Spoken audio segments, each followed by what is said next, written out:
Bonjour, je m'appelle Tom. Il y a un collègue de service qui est décédé récemment et j'avais écrit un discours pour lui. C'est un éloge funèbre que je voulais bien lire devant tout le monde. Euh, mais en fait, j'ai changé d'avis. J'ai changé d'avis pour deux raisons principales. Enfin, disons la première, je vais vous lire le texte, le discours dans un instant.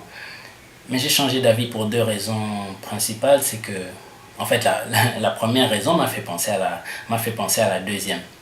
C'est que premièrement, j'ai montré le texte à mon supérieur hiérarchique. Bon, j'ai vite compris que, bon, lui, c'est pas discours et tout ça.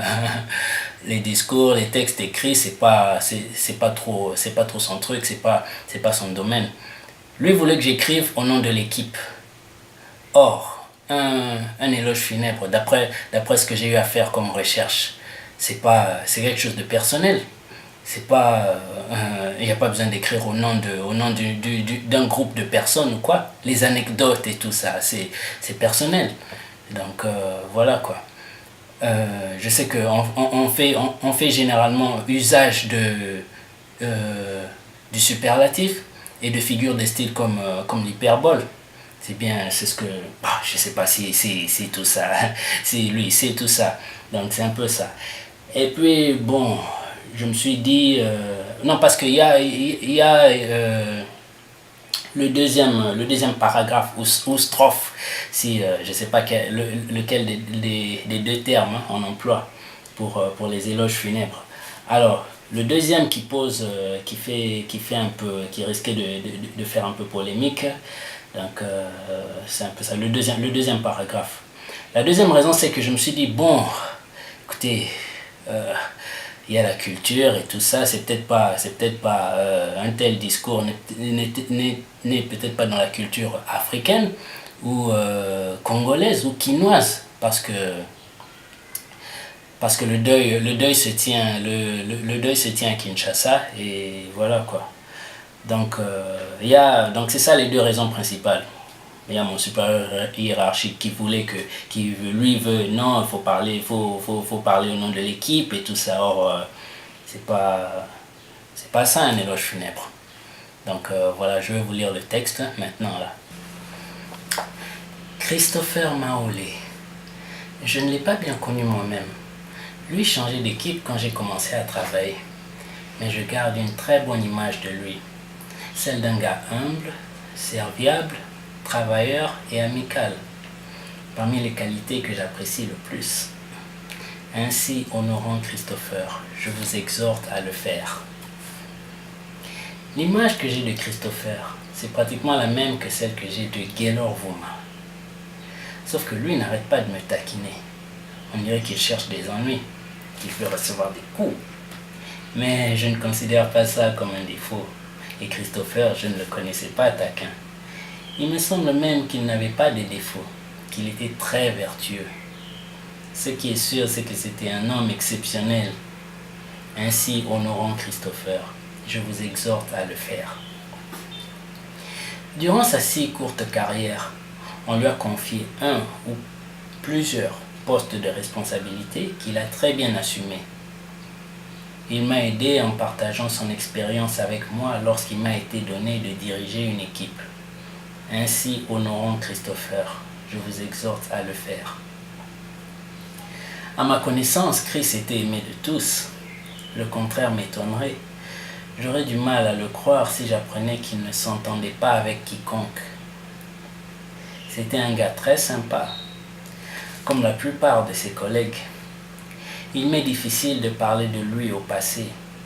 Hey, est-ce que ce n'est pas l'homme le plus sympa de la Terre? Ainsi, honorant Christopher, je vous exhorte à le faire. À notre cher Christopher, nous disons merci. Merci pour tout.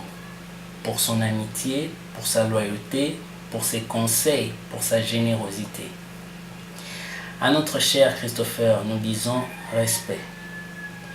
Pour tout ce que tu as accompli. Le premier prix devrait te revenir car tu es grand. Ta grandeur et ton potentiel sont illimités.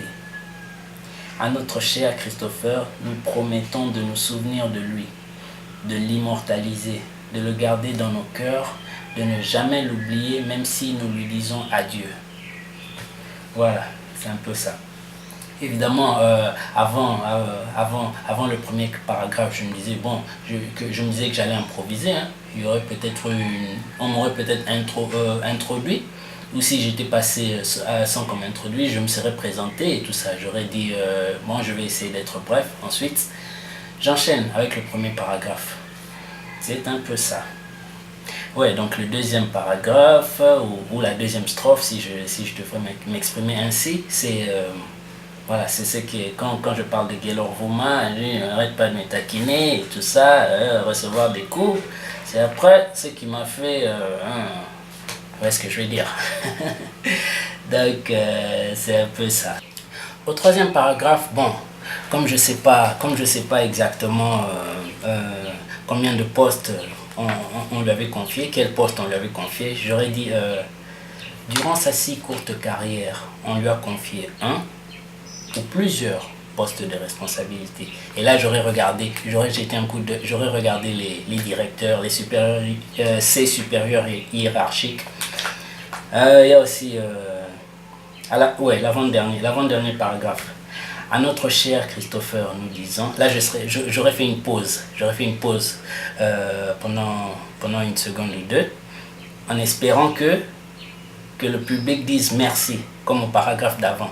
Au paragraphe d'avant, j'ai dit à notre cher Christopher, nous disons merci. Alors au paragraphe suivant, j'ai dit à notre cher Christopher, nous disons respect. Alors pendant que je fais la pause, donc voilà, enfin voyez ce que je veux dire quoi. Donc j'espérais qu'ils auraient tous dit merci et moi j'aurais enchaîné avec respect. Donc voilà, c'est un peu ça.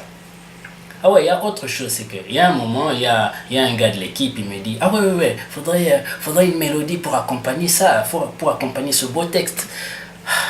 Je me suis dit, ok, d'accord. Premièrement, je suis pas un des organisateurs des funérailles. S'il faut une mélodie, il faut, je sais pas moi, du matériel adéquat pour pouvoir jouer la mélodie, ou je sais pas quoi, ou prévoir d'autres instruments ou quelque chose du genre. Et puis ça c'est je sais pas moi je suis pas slammer que je sache. Il me demande de faire accompagner mon texte d'une mélodie.